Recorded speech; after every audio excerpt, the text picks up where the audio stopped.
बिस्मिल्लाहिर्रहमानिर्रहीम। अस्सलामु अलैकुम दोस्तों, उम्मीद है आप सब खैर से होंगे।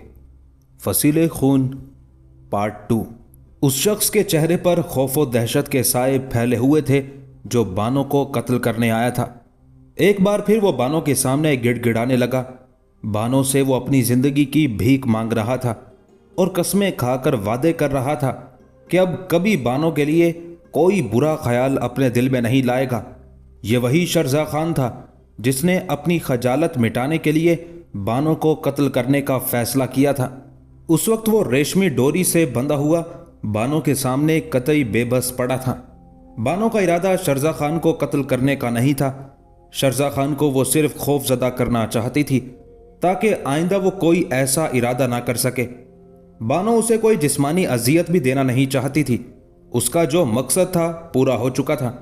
उसने पहरेदार को इशारा किया और बोली, मैंने खुदा रसूल सल्लल्लाहु अलैहि वसल्लम के नाम पर तुम्हारी जान बख्श दी। खुदा तुम्हें तुम्हारे अहद पर कायम रहने की तौफीक दे। शर्जा खान ये सुनकर रिक्कत आमेज आवाज में कहने लगा, मैं तुम्हारा ये एहसान जिंदगी भर नहीं भूलूंगा। पहरेदार ने उसे रेशमी डोरी की गिरफ्त से आज़ाद कर दिया तो बानो के हुक्म पर उसकी तलवार और खंजर भी वापस कर दिए। शर्जा खान ने अपनी तलवार नियाम में डाल दी और खंजर भी पटके में लगा लिया, मगर तिलाई दस्ते वाला खंजर बानो की तरफ बढ़ा दिया। इसे मेरा नजराना समझकर कबूल कर लो बानो, शर्जा खान ने कहा। नहीं, बानो ने इनकार में सर हिला दिया। तुम ये खंजर भी अपने साथ ले जाओ ताकि इसे देखकर मुझे कभी ये मनहूस रात याद ना आए। हम दोनों के हक में यही बेहतर है। शर्जा खान की समझ में बानो की बात आ गई। उसने इसरार ना किया और खामोशी से चला गया। उस वाक़े को अभी एक ही महीना हुआ था कि शर्जा खान का एक कासिद उसका सरबंद खत लेकर बानो के पास पहुंचा। बानो ने शर्जा खान का खत पढ़ा तो उसकी जसारत पर हैरान रह गई। खत में उसे शर्जा खान ने लिखा था, ऐ जाने शर्जा खान, मैं अपनी ज़िंदगी तुम्हारी खिदमत में सर्फ कर देना चाहता हूँ।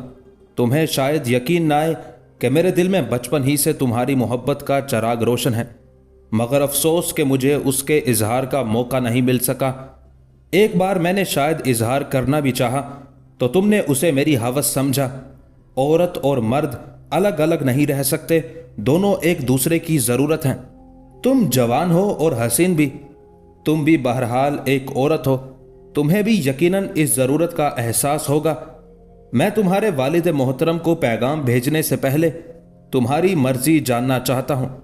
मुझे यकीन है कि तुम मुझ पर एहसान ज़रूर करोगी। तुम्हारे इकरार का मुंतज़िर, शर्जा खान। बानो को यह खत पढ़कर इतना गुस्सा आया कि कभी ना आया था। उसने कासिद के सामने ही खत को पुरजे पुरजे कर दिया। कासिद सहम कर पीछे हट गया। उसी गुस्से के आलम में उसने शर्जा खान को उसके खत का जवाब लिखा जो इंतहाई मुख्तसर मगर जामिया था। जवाब में उसने सिर्फ एक फिक्रा लिखा था, शेरनी शेरों के लिए पैदा होती है, गीदड़ों के लिए नहीं। बानो ने शर्जा खान के खत का जवाब तो दे दिया था, लेकिन अब वो कुछ परेशान रहने लगी थी। शर्जा खान ने अपने खत में जिस ज़रूरत का एहसास दिलाया था, यही ज़रूरत उसकी परेशानी का सबब थी। ऐसा नहीं था कि उसका दिल जज्बात से यकसर खाली हो। वो पत्थर नहीं, औरत थी, एक हसीनो खूबरू औरत। उसके दिल में शायराना गुदाज था, मगर वो उस ज़रूरत को पूरा करके किसी कैदी जानवर की तरह जिंदगी गुजारना नहीं चाहती थी। वो हरगिज उस पर आमादा नहीं थी। हमेशा के लिए किसी मर्द की हो जाने के बाद औरत के तमाम इंसानी हकूक तलफ कर दिए जाते थे। फिर उसे कभी आज़ादी नसीब नहीं होती थी। वो अपने इर्द गिर्द के माहौल से बेखबर नहीं थी। उसे औरत के मुकाबिल मर्द का एहसास से बरतरी किसी तरह कबूल नहीं था। अब तक उसने मुस्तकबिल के बारे में इस अंदाज से नहीं सोचा था, इसीलिए वो उस लगावट दिलचस्पी को महसूस ना कर पाई थी जो महल के कई शहजादों को उससे थी। बानो ने उस मसले पर संजीदगी से गौर किया तो उसे मालूम हुआ कि कई शहजादे उससे वाबस्तगी की आरजू रखते हैं। ये एहसास होते ही उसने महल में अपनी आमदोरफ्त कम कर दी। हालात के पेश नज़र बानो ने अपनी दानिस्त में सही कदम ही उठाया था, मगर उसे ये खबर ना थी कि इस तरह दबी हुई चिंगारियां एकदम भड़क उठेंगी। अब तक बानो का रवैया मर्दों और औरतों के साथ मुसावी रहा था। उस रवैये में ज़रा सी तब्दीली आ गई तो उसे सभी ने महसूस कर लिया। अब वो मर्दों से बेहिजाबाना गुफ्तगू नहीं करती थी। वो बहरहाल एक औरत है। उसे ये एहसास दिलाकर शर्जा खान ने कुछ अच्छा नहीं किया था। इसी दौरान अबुल हसन तानाशाह ने जंगी मशकों का हुक्म जारी किया। उन मशकों का बड़ा सबब मुगल शहनशाह औरंगजेब आलमगीर की तरफ से जंग का खतरा था। ये खबरें बराबर आ रही थी कि आलमगीर किसी भी वक्त दक्कन का रुख कर सकता है और ऐसा करने के लिए उसके पास मुनासिब बहाना भी था। गढ़ी सीडम का इलाका और दूसरे कई इलाके पहले कुतुब शाही सल्तनत ही का हिस्सा थे, मगर मुगलों ने उन पर कब्जा कर लिया था। औरंगजेब जब दारा शिकोह से बरसरे पैकार था तो मौका गनीमत जानकर तानाशाह ने ये इलाके दोबारा हासिल कर लिए थे। जंगी मशकों का मकसद कुतुब शाह फौज को चौकन्ना और मुस्तैद रखना था। उनका एक मकसद ये भी था कि सिपाहियों और फौजी अफसरों की कारगुजारी का इम्तिहान लिया जा सके। इस सिलसिले में कुतुब शाही फौज के जो दस्ते तरतीब दिए गए, उनमें से एक दस्ते की सरदारी बानो के सपुर्द की गई। उस फर्जी जंग में कुल 8 फौजी दस्ते हिस्सा ले रहे थे, 4 एक तरफ और 4 दूसरी तरफ। बानो के साथ ही एक दस्ते की सरबराही उसका बाप अब्दुल रज़ाक कर रहा था और बकिया 2 दस्ते फौज के दूसरे बड़े अफसरों के थे। 4 मुखालिफ दस्तों की कमान बादशाह के 4 शहजादों के सपुर्द थी। दौरान जंग में एक मौका ऐसा आया कि अब्दुल रज़ाक ने जंगी मसलहत के पेश नज़र बानो के दस्ते को आर्जी पसपाई का हुक्म दिया। अब्दुल रज़ाक अपने दस्ते के अलावा बकिया तीनों दस्तों की भी कमान कर रहा था। बानो के ख्याल में ये आर्जी पसपाई हिकमत अमली के खिलाफ थी, मगर मजबूरन अपने बाप के हुक्म पर उसे अपने सिपाहियों के साथ पसपा होना पड़ा। उस पसपाई से अब्दुल रज़ाक जो फ़ायदा उठाना चाहता था ना उठा पाया। उसका नतीजा ये हुआ कि बानो का दस्ता मुखालिफ दस्तों के दरमियान घिर गया। इससे पहले होने वाली जंगी मशकों में कभी ये ना हुआ था कि बानो ने शिकस्त खाई हो, लेकिन इस बार मामला मुख्तलिफ नजर आ रहा था। वो बड़ी बेजिगरी से लड़ती रही, मगर दबाव बढ़ता ही गया। उसी असना में बानो को एक शहजादे की तरफ से ये पैगाम मिला कि मगरबी समत में मेरा दस्ता है, तुम अपने सिपाहियों के साथ उस तरफ निकल आओ। शहजादे ने अपने पैगाम में कहा था, बानो बेगम, मैं तुम्हें शिकस्त खोरदा नहीं देखना चाहता। उस पैगाम के जवाब में बानो ने कहलवा दिया कि वो इज्जत जो दूसरों की मरहूने मिन्नत हो बेइज्जती है और मुझे ये बेइज्जती कबूल नहीं। इस तरह बानो ने गोया शहजादे की पेशकश मुस्तरद कर दी। फिर बानो को उस अमर पर बेहद हैरत हुई कि बारी बारी बकिया 3 शहजादों की तरफ से भी ऐसी ही पेशकश हुई। बानो ने उन्हें भी वही जवाब भिजवाया। उसके बाद वो अपनी कोशिशों से हरीफ दस्तों का हिसार तोड़कर निकल गई, मगर जाने क्यों उसका दिल मुस्तरिब ही रहा। जब बादशाह की तरफ से फर्जी जंग के खात्मे पर उसे इनामो इकराम से नवाजा जा रहा था तो उस वक्त वो खुश नहीं थी। रह रह कर उसे ये गुमान हो रहा था कि शायद हरीफ दस्तों के शहजादों ने उसे जानबूझकर अपने नरगिस से निकल जाने का मौका दिया था। ये मसनूई जंग अब्दुल रज़ाक के दस्तों ने जीत ली थी। बादशाह अबुल हसन ने 4 जीतने वाले दस्तों के सरबराहों को बड़ी बड़ी रकमें बतौर इनाम अता की थी। उसी के साथ उनकी बहादुरी और जुर्रत की तारीफ की थी। फर्जी जंग के दूसरे ही दिन बानो जब बादशाह की तलबी पर महल में गई और उससे मिलकर लौटी तो एक शहजादे ने उससे खलवत में कुछ गुफ्तगू की ख्वाहिश का इजहार किया। अब से पहले बानो किसी मर्द से खलवत में मिलते हुए ना झिझकी थी, मगर उस रोज़ वो किसी कदर परेशान सी हो गई। क्या खलवत ज़रूरी है? वो शहजादे से बोली। शहजादे ने उसे ख़ास नज़र से देखते हुए जवाब दिया, हाँ, ये गुफ्तगू बरसरेआम मुमकिन नहीं। बानो किसी कदर झिझकते हुए शहजादे के साथ खलवत में जाने पर राजी हो गई। शहजादा उसे महल के एक मखसूस हिस्से में ले आया। महल का यह हिस्सा उसी शहजादे के लिए मखसूस था। खलवत में पहुंचते ही शहजादे ने अपनी बेकरारियों, अपनी बेताबियों का जिक्र किया और फिर निकाह की दरख्वास्त की। कुछ देर के लिए बानो को सख्ता सा हो गया। चंद लम्हे वो गुमसुम सी रही, फिर बोली, आप कई बीवियों के शोहर हैं। आपकी सभी बीवियों से मेरे खुशगवार मरासिम हैं। मैं ये नहीं चाहती कि ये मरासिम ख़त्म हो या कोई नई शक्ल इख्तियार करें। शहजादे ने इजहार इश्क कर ही दिया था और उसी सबब उसकी हिम्मत भी बढ़ गई। उसने इसीलिए एक और जुर्रत की।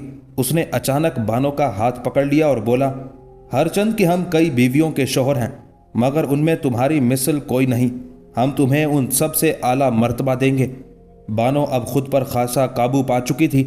शहजादे की बात के जवाब में उसने पुरसकून आवाज में कहा, खलवत में किसी नामहरम का हाथ पकड़ना बुरा है, इससे गुनाह की तरगीब मिलती है। आप मेरा हाथ छोड़ दीजिए। शहजादे ने बानो का हाथ ना छोड़ा, बल्कि उस पर अपनी गिरफ्त और मजबूत करके बोला, ए बानो बेगम, ए करारे दिलो जा, ہم نے تمہارا ہاتھ چھوڑنے کو تو نہ پکڑا تھا، جب ہم کسی کا ہاتھ تھام لیتے ہیں تو پھر نہیں چھوڑتے کہ یہ آداب محبت کے خلاف ہے۔ ہمارے حال پر رحم کرو، تمہارے بغیر ہم بے سکون ہیں۔ پانی اب سر سے اونچا ہوتا جا رہا تھا، اس لیے بانو نے ایک جھٹکے سے اپنا ہاتھ چھڑا لیا اور کہا، گستاخی معاف کیجیے گا، میں اب اجازت چاہتی ہوں۔ اسی کے ساتھ میں آپ سے درخواست کرتی ہوں کہ آئندہ ایسے کلمات زبان پر نہ لائیے گا۔ غصے کے باوجود بانو نے حد ادب سے تجاوز نہیں کیا تھا۔ بانو محل سے نکلی تو اس کے وجود میں ایک طوفان سا برپا تھا۔ اس واقعے نے اس کے احساسات پر بڑی کاری ضرب لگائی تھی۔ اس کا ذہن کسی بھی طرح یہ قبول کرنے پر آمادہ نہیں تھا کہ کوئی مرد اس پر حکمرانی کرے۔ عورت اور مرد کے درمیان کوئی امتیازی سلوک اسے گوارا نہ تھا۔ پھر اسی دن اپنی حویلی پہنچ کر اسے اسی نوعیت کی ایک اور ناخوشگوار صورتحال کا سامنا کرنا پڑا۔ چھوٹے شہزادے نے اس کے حصول کی خاطر دوسری راہ اختیار کی تھی۔ اس نے عبدالرزاق کو اپنا پیغام بھیجا تھا، وہ بھی بانو کو اپنے عقد میں لینے کا آرزومند تھا۔ بانو کو جب اپنی ماں سے اس بات کا علم ہوا تو اس نے صاف جواب دے دیا۔ عبدالرزاق نے اپنی بیٹی کی طبیعت کا اندازہ کر کے شہزادے کو جواب دیا کہ میں اس سلسلے میں کچھ نہیں کر سکتا، چونکہ بالحاظ اصول اسلام بانو اپنی شادی کرنے کی آپ مختار ہیں، میں اس پر جبر نہیں کر سکتا۔ بانو کو اختیار ہے جہاں چاہے اپنی شادی کرے، خود میں اسی میں خوش ہوں۔ اس واضح جواب کے بعد وہ شہزادہ بھی مایوس ہو گیا۔ یہ امر حیرت انگیز ہے کہ حسین نوجوان بانو 24 سال کی عمر تک، جو عین شباب، دلی جذبات اور پرجوش ولولوں کا زمانہ ہوتا ہے، اپنے ہم اثر فوجی نوجوانوں میں بڑے روب، وقار اور تمکنت کے ساتھ رہی۔ کسی کو مجال نہ ہوتی تھی کہ اس کی طرف غلط نظر بھی اٹھا سکے۔ بڑے بڑے جوان مرد اس کے اشاروں پر ناچتے تھے اور اس کی تلوار کا لوہا مانتے تھے۔ اس دوران میں اس کی پاک اور بے لوث طبیعت میں کبھی کوئی نامبارک جوش پیدا نہیں ہوا۔ ان گزرے ہوئے ماہ و سال میں ایک نو مسلم راجپوت عبدالرزاق اپنی ذاتی کوشش، ہوشیاری اور عقل مندی کی وجہ سے اس قدر اقتدار و عروج حاصل کر چکا تھا۔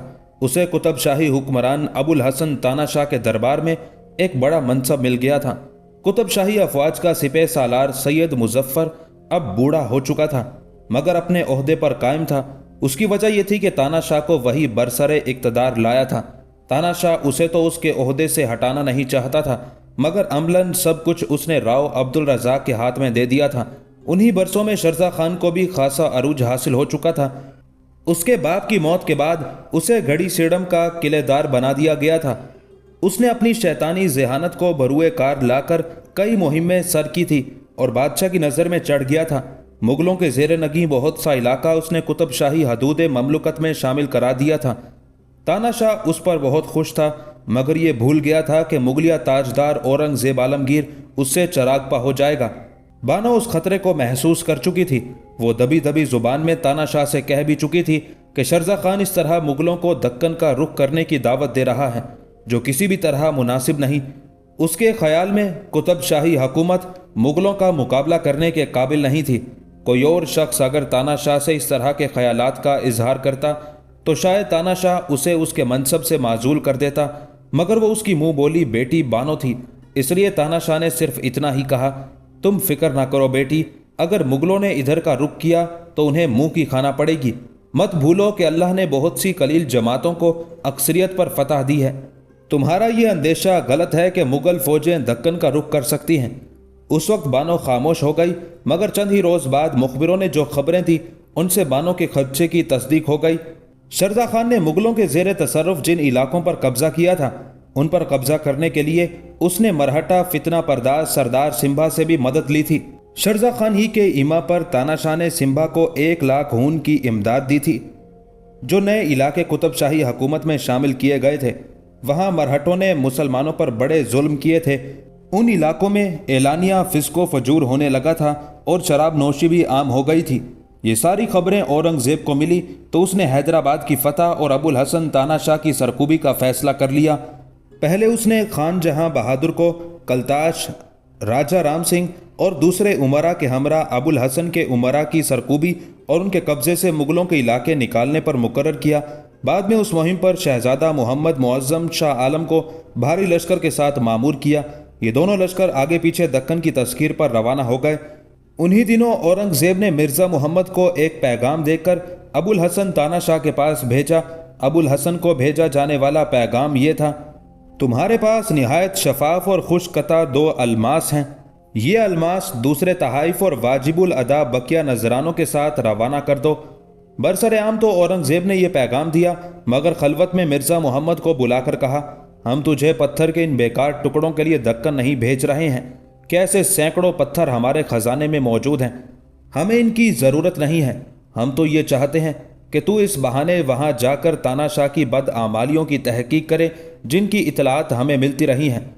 اس کام پر خاص طور پر تجھے بھیجنے کی اصل غرض یہ ہے کہ تو ہمارا جان نثار، خانہ زاد اور مزاج داں ہے۔ ہمیں تجھ سے امید ہے کہ تو دوسروں کی طرح مال و اسباب پر فریفتہ ہو کر اس سے خوشامدانہ بات نہیں کرے گا۔ بول، کیا ہمارا اندازہ تیرے بارے میں غلط ہے؟ اس غلام کی بابت حضور نے جو کچھ بھی فرمایا ہے باعث عزت و افتخار ہے۔ یہ غلام انشاءاللہ اعلیٰ حضرت کی توقعات پر پورا اترے گا۔ مرزا محمد ادب سے جھک کر بولا۔ اورنگزیب نے اس سے مزید کہا: ہم چاہتے ہیں کہ تو اس کے پاس جانے کے بعد نہایت درستی اور سختی سے پیش آئے تاکہ جواباً وہ بھی تیرے ساتھ درستی اور سخت کلامی کرے۔ اس طرح اس کی گوش مالی اور سرکوبی کے لیے ہمارے ہاتھ ایک حجت آ جائے گی، ورنہ یہ خبر پاتے ہی کہ شاہی افواج دکن کا رخ کر چکی ہے، وہ ان علاقوں سے دستبردار ہو جائے گا جن پر مرہٹوں کی مدد سے قابض ہو چکا ہے۔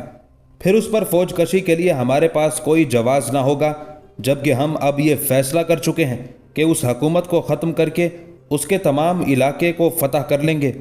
بس تیرا کام یہ ہے کہ جس قدر بھی ممکن ہو تو اس کے ساتھ الجھتا اور بگڑتا رہ، اور بات چیت میں قطعاً اس کے آداب کا خیال نہ کر۔ تجھے ہم تاکید کرتے ہیں کہ تو اس سے خلا ملا کرنے کی ہرگز کوشش نہ کرنا۔ مرزا محمد بادشاہ کے سامنے ادب سے جھکا اور پھر اسی روز دکن کے لیے روانہ ہو گیا۔ اسی دوران دکن تک یہ خبریں پہنچ چکی تھی کہ اورنگزیب نے 2 لشکر دکن کی طرف روانہ کر دیے ہیں۔ ابو الحسن تانا شاہ یہ سن کر فکر مند ہو گیا۔ اس نے اپنے دربار کے خاص منصبداروں کو مشورے کے لیے طلب کر لیا۔ ان دنوں شرزا خان بھی دکن آیا ہوا تھا، اسے بھی تانا شاہ نے مجلس سے مشاورت میں طلب کر لیا۔ اسی کے ایما پر مرہٹا سردار سمبھا کو بھی دربار میں حاضر ہونے اور مجلس سے مشاورت میں شرکت کے لیے مدعو کر لیا گیا۔ بانو کو جب اس کا علم ہوا کہ سمبھا کو بھی مدعو کیا گیا ہے تو فکر مند ہو گئی۔ اس کے خیال میں یہ اچھا نہیں ہوا تھا۔ اسے علم تھا کہ مغلیہ تاجدار مرہٹوں سے سخت قبیدہ خاطر ہے۔ یوں بھی سمبھا مشہور فتنہ پرداز شیواجی کا بیٹا تھا اور اس کا جانشین بھی۔ شیواجی مغلیہ حکومت کا باغی تھا۔ اورنگزیب بھلا اس کے بیٹے سمبھا کو کس طرح برداشت کر لیتا؟ سمبھا سے تانا شاہ کی مصلحت بانو کے خیال میں اورنگزیب کو مزید غصہ دلا سکتی تھی۔ بانو کو یہ معلوم نہ تھا کہ اورنگزیب خود دکن پر حملہ کرنے کا بہانہ تلاش کر رہا تھا۔ دوسرے دن مجلس سے مشاورت منعقد ہوئی تو اس میں سمبھا کے ساتھ دوسرے مرہٹا سردار بھی تھے۔ اس مجلس میں بانو اور اس کے باپ راؤ عبد الرزاق کو بھی بلایا گیا تھا۔ بانو مردانہ لباس میں ہی تھی۔ تانا شاہ نے اہل مجلس کو صورتحال سے آگاہ کیا اور پھر ان سے مشورہ طلب ہوا۔ سب سے پہلے سمبھا اپنی جگہ سے کھڑا ہوا اور بڑی زہریلی تقریر کی۔ اس تقریر کا لب لباب یہ تھا کہ مغل حکمران غیر ملکی ہیں، ان کا ہندوستان پر کوئی حق نہیں، ہندوستان محض ہندوستانیوں کا ہے۔ آخر میں وہ بولا کہ اگر مغل فوجوں نے دکن کا رخ کیا تو ان کے دانت کھٹے کر دیے جائیں گے۔ اسی کے ساتھ اس نے مرہٹوں کی جانب سے تانا شاہ کا بھرپور ساتھ دینے کے علاوہ ایک تجویز بھی پیش کی۔ وہ تجویز یہ تھی کہ قطب شاہی افواج میں اعلیٰ منصبوں پر مرہٹا سرداروں کو مقرر کیا جائے تاکہ مرہٹے جی جان سے بادشاہ کی حمایت کریں اور مغل حملہ آوروں کا منہ موڑ دیں۔ سمبھا کی تجویز سے شرزا خان نے مکمل اتفاق کیا۔ بانو نے محسوس کیا کہ تانا شاہ مرہٹا سردار اور شرزا خان کی باتوں سے خوش اور مطمئن نظر آ رہا ہے، تو وہ اپنی جگہ سے اٹھی اور کچھ کہنے کی اجازت چاہی۔ بادشاہ نے اسے اجازت دے دی تو اس نے سمبھا اور شرزا خان سے واضح طور پر اختلاف کیا۔ اس نے بطور خاص سمبھا کی تجویز کو رد کر دیا کہ اس طرح اورنگزیب مزید ناراض ہو جائے گا۔ ہمیں اس کی خوشی یا ناراضگی کی پرواہ نہیں۔ سمبھا بول اٹھا، ہم تو صرف یہ جانتے ہیں کہ بادشاہ عالی اور ہمارا دشمن ایک ہے، ہمیں اس لیے ایک ہو جانا چاہیے۔ یہ مجلس مشاورت خاصی دیر تک گرم رہی۔ अब्दुल रज़ाक और दीगर उमरा और मनसबदारों ने भी तकरीरें की। अक्सरियत इस हक में थी कि मरहटों को अपना हलीफ बना लिया जाए। संभा की ये दलील बड़ी कारगर साबित हुई थी कि मरहटों और कुतुब शाही हुकूमत का दुश्मन एक है और दुश्मन से मिलकर मुकाबला करना चाहिए। खुद तानाशाह भी इस फैसले पर पहुंचा था। नतीजतन संभा को हलीफ बना लिया गया और उसकी तजवीज़ भी कबूल कर ली गई। दो मरहटा सरदारों अकना और मादना को आला मनासिब दे के सफ़े उमरा में शामिल कर लिया गया था। बानो, उसके बाप अब्दुल रज़ाक और चंद दीगर उमरा की बात नहीं मानी गई। चंद ही रोज़ बाद औरंगज़ेब के सफ़ीर मिर्ज़ा मोहम्मद के दक्कन पहुँचने की इतला मौसूल हुई। वो हैदराबाद से अभी एक मंजिल पर था और जल्द तानाशाह के दरबार में पहुँचने वाला था। उस मौके पर बानो खलवत में तानाशाह से मिली और उसे बामुश्किल इस पर आमादा कर लिया कि मुग़लों के सफ़ीर से नरमी और दरगुजर का सलूक किया जाए। उसी के साथ बानो ने यह मशवरा भी दिया कि अगर मुसालहत की कोई राह निकल सके तो उसके लिए कोशिश की जाए। तानाशाह ने अपनी मुंह बोली बेटी की खुशनुदी के लिए बजबरो इकराह ये तजवीज़ मान ली, हालांकि वो दिल से उस पर राज़ी नहीं था। जब मिर्ज़ा मोहम्मद दरबार कुतुब शाही में हाजिर हुआ तो उस वक्त बानो भी वहाँ मौजूद थी। मिर्ज़ा मोहम्मद ने औरंगज़ेब की हिदायत के सामने झुककर आदाब बजा नहीं लाया। इस पर दरबार में मौजूद मरहटा सरदारों की तेवरियों पर बल पड़ गए। क्या तुझे नहीं मालूम कि बादशाहों के हजूर में किस तरह हाजिर हुआ जाता है? अकना गरूर और नखवत में डूबी हुई आवाज में बोला। हाँ, मैं जानता हूं कि आदाब व तस्लीमात का हक सिर्फ अपने शाह के लिए मखसूस समझता हूं, किसी गैर के लिए नहीं। मिर्ज़ा मोहम्मद बिला खौफ बोल उठा। बात बिगड़ ना जाए इस ख्याल से तानाशाह ने हाथ के इशारे से अकना को मजीद कुछ कहने से रोक दिया। उसे बानों से किया हुआ वादा याद था। वो इसीलिए खुद मिर्ज़ा मोहम्मद से मुखातिब हुआ। तुम क्या पैगाम लेकर आए हो? हम मुंतज़िर हैं। मिर्ज़ा मोहम्मद ने औरंगज़ेब का पैगाम उसे दे दिया। फिर मतलूबा अलमासों की सिफ़ात और वज़न बताया। ऐसे अलमास हमारे ख़जाने में नहीं हैं। तानाशाह का लहजा नरम था। अगर होते तो यकीनन अपने लिए बाइसे सआदत जानकर हजूर में भिजवा देता। इससे पहले भी आला हजरत शाहजहां के ज़माने में जो अलमास कान से बरामद हुए थे और बारगाह शाही के काबिल थे, हमारे खुसरे मोहतरम अब्दुल्ला कुतुबुल मुल्क ने फरमान जारी हुए बगैर ही भेज दिए थे। तानाशाह ने जो कुछ कहा वो गलत नहीं था। तानाशाह ने मतलूबा वज़नों सिफ़ात के अलमासों से माजूरी जाहिर करने के बाद अलमास के चंद तराशीदा और ना तराशीदा बेशबहा पत्थर ज़मानी याकूतों के हमरा जो उसके पास नज़र के काबिल थे मिर्ज़ा मोहम्मद के हवाले कर दिए। मिर्ज़ा मोहम्मद ने मुंह बनाते हुए ये नजराने औरंगज़ेब की तरफ से कबूल कर लिए। उस मौके पर उसे सिफारती आदाब को मलहूज रखते हुए बतौर शुक्राना तानाशाह के सामने झुककर आदाब बजा लाना चाहिए था, मगर उसने ऐसा नहीं किया। उस बेअदबी पर एक अमीर खलीलुल्लाह खान ने उसे टोका। खलीलुल्लाह खान शहर हैदराबाद में मौजूद मुतय्यन सिपा का सालार था। उसे मिर्ज़ा मोहम्मद की ये बेअदबी सख्त नागवार हुई थी। आदाब शुक्राना बादशाहों के हजूर पेश किए जाते हैं। मिर्ज़ा मोहम्मद सख्त लहजे में बोला, हम भी इस हकीर खित्ता अर्ज के बादशाह कहलाते हैं। तानाशाह कोशिश के बावजूद खामोश ना रह सका। तुम्हें अपने लिए लफ्ज़ बादशाह इस्तेमाल नहीं करना चाहिए, मिर्ज़ा मोहम्मद ने बदस्तूर सख्त लहजे में कहा। बानो ने सोचा कि यह बात औरंगज़ेब आलमगीर तक पहुँचेगी तो ज़्यादा शकर रंजी का सबब बन जाएगी। वह उसी ख्याल से उठी और तानाशाह को मुखातिब किया। अगर हजूर इजाज़त अता फरमाए तो मोहतरम मिर्ज़ा मोहम्मद की बात का जवाब मैं अर्ज कर दूं। तानाशाह ने बानो की तरफ हैरत से देखा और फिर इजाज़त दे दी। बानो ने मिर्ज़ा मोहम्मद की तरफ देखा, फिर नरम लहजे में बोली, मोहतरम आपका ये एतराज़ गलत है। अगर हमारे आला हजरत बादशाह ना कहलाएं तो हजरत आलमगीर शहनशाह कैसे कहलाएंगे? मिर्ज़ा मोहम्मद बानो की बात सुनकर लाजवाब हो गया और फिर मजीद कुछ नहीं बोला। आइंदा रोज़ ही मिर्ज़ा मोहम्मद हैदराबाद से वापस चला गया। औरंगज़ेब आलमगीर उन दिनों बुरहानपुर में था और दक्कन पर भरपूर हमले का हुक्म दे चुका था। उसके हुक्म की तामील में शहजादा मोहम्मद मुअज़्ज़म और खान जहां तेज़ी के साथ दक्कन की तरफ बढ़ रहे थे। जल्द ही ये इतला तानाशाह को मिल गई। उसने फौरी तौर पर उमरा और फौज के सालारों को तलब कर लिया। बाहम मशवरे के बाद तानाशाह ने खलीलुल्लाह खान, अब्दुल रज़ाक और दूसरे दो सालारों शेख मिनहाज और रुस्तम राव को मुग़ल फ़ौजों के मुकाबले पर मुतय्यन किया। अपने बाप के साथ उस मार्के में बानो भी थी। उन तमाम सरदारों की कमान में तकरीबन 40,000 फौज बादशाही लश्कर के मुकाबले में रवाना हुई। उन सरदारों में रुस्तम राव अबुल हसन के साहिबे सैफ़ो कलम हिंदू मुशीरों में से था। और मराठा सरदार मादना का चचा जाद था। उस वक्त तक मुगल लश्कर दक्कन की सरहद तक पहुंच चुका था। शाम हो चुकी थी, इसलिए लश्कर को पड़ाव डालने का हुक्म दे दिया गया था। उस लश्कर के तकरीबन फरसक के फासले पर कुतुब शाही लश्कर मौजूद था। उस रात बानो ने अपने बाप अब्दुल रज़ाक के खेमे में पहुंचकर खलवत में उससे कहा, बाबा जानी, मुसालहत का ये आखिरी मौका है। अगर आपका हुक्म हो तो मैं मुगल लश्कर में सुलह का पैगाम लेकर जाने पर आमादा हूँ। मेरा दिल गवाही दे रहा है कि मुगल शहजादा मुसालहत पर आमादा हो जाएगा। मैं तने तनहा इतना बड़ा कदम नहीं उठा सकता। मुझे इसके लिए अपने साथ आने वाले सालारों से मशवरा करके उन्हें अपना हमनवा बनाना पड़ेगा। वैसे ज़ाती तौर पे मैं तुम्हारे इस ख्याल से मुत्तफिक हूँ। इस तरह खल्के खुदा का खून नहीं बहेगा। अब्दुल रज़ाक फिक्रमंद लहजे में बोला, ज़्यादा फिक्र मुझे रुस्तम राव की तरफ से है। वो सुलह के हक में नहीं होगा। तो फिर देर ना करें, आप सालारों से जाकर बात कर लें। रहा रुस्तम राव, तो जब उसे मालूम होगा कि खलीलुल्लाह खान और शेख मिनहाज और ख़ुद आप सुलह पर तैयार हैं तो मजबूर हो जाएगा। फिर वही हुआ जो बानो ने कहा था। अब्दुल रज़ाक ने दोनों मुसलमान सालारों को अपना हमनवा बना लिया और रुस्तम राव भी सुलह करने पर आमादा हो गया। बानो मर्दाना लिबास ज़ेब तन करके एक घोड़े पर सवार हुई और मुगल लश्कर की तरफ रवाना हो गई। उसके हाथ में सफ़ेद झंडा था।